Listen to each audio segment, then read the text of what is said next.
Olá, pessoal! O tema da nossa aula de hoje são os 50 anos da Primavera de Praga. Vamos tentar entender como é que foi esse movimento que aconteceu lá na antiga Tchecoslováquia. De novo, a gente tem que construir lá aquela nossa linha do tempo. A gente sabe que durante a Segunda Guerra Mundial nós tivemos dois grandes grupos opositores. De um lado, a Itália, a Alemanha e o Japão, formando as forças do eixo.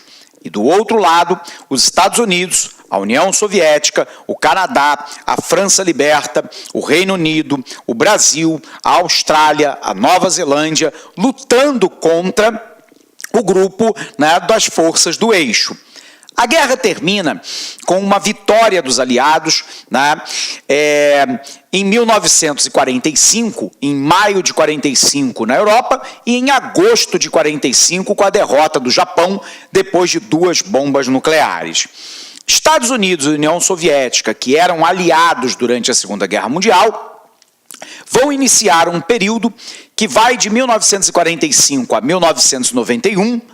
Portanto, do final da Segunda Guerra Mundial até o fim da União Soviética em 1991, que ficou caracterizado como período da Guerra Fria, da bipolaridade, da divisão do mundo em duas esferas de influência, capitalismo versus socialismo, portanto, um conflito ideológico, um conflito militar, uma disputa por áreas de influência.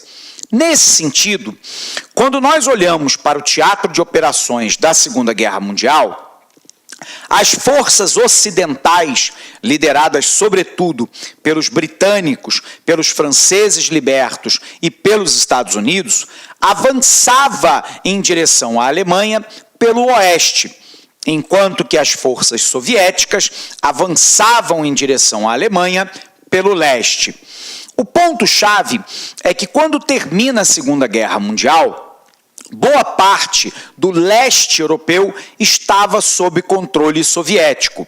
E aí, a União Soviética impôs, pelo uso da força armada, a imposição de um regime socioeconômico comunista nos países de sua área de influência.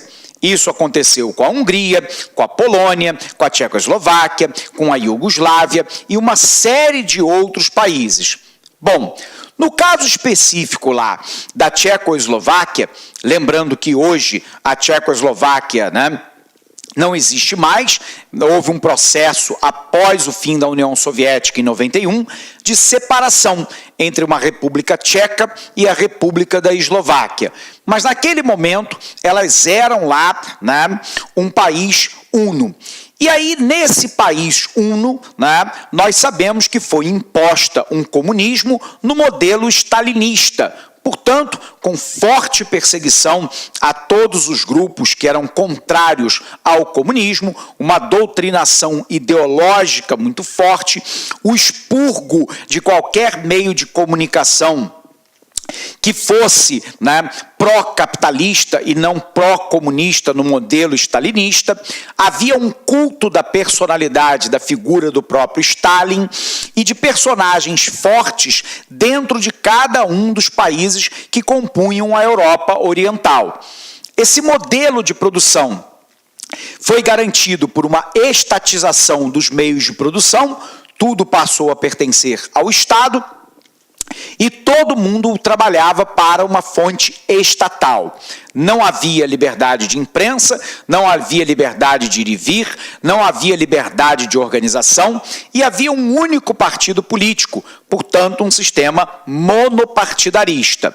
Esse era o modelo que a União Soviética implementou no leste europeu. No entanto, na década de 1950, assumiu o poder na União Soviética o Nikita Khrushchev.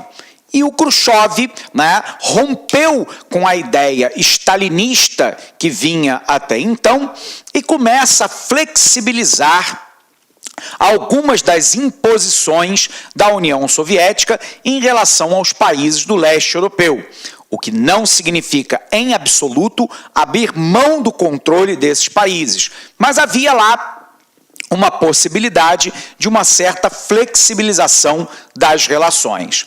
Bom, para a gente continuar entendendo isso, vamos colocar no quadro o que nós falamos até agora. Então, o que nós temos lá, né? Nós temos os 50 anos da Primavera de Praga.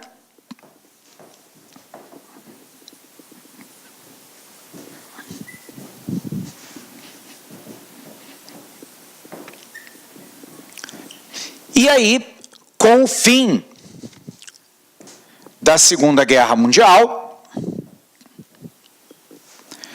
a Europa Oriental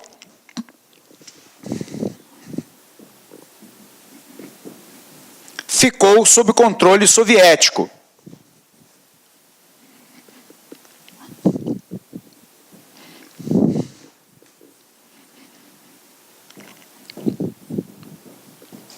Foi implantado, então, né, o socialismo, com a estatização dos meios de produção,